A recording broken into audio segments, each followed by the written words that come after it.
Ginamit na nila, sabi ni minamahal na customer, nag-yellow daw yung loob, no?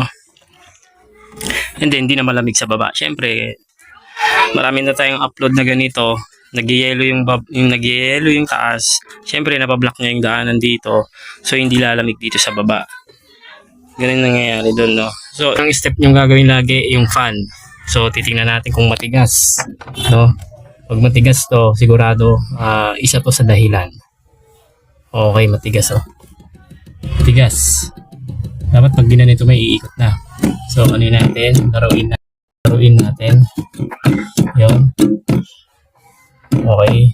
Nai-stack up kasi to.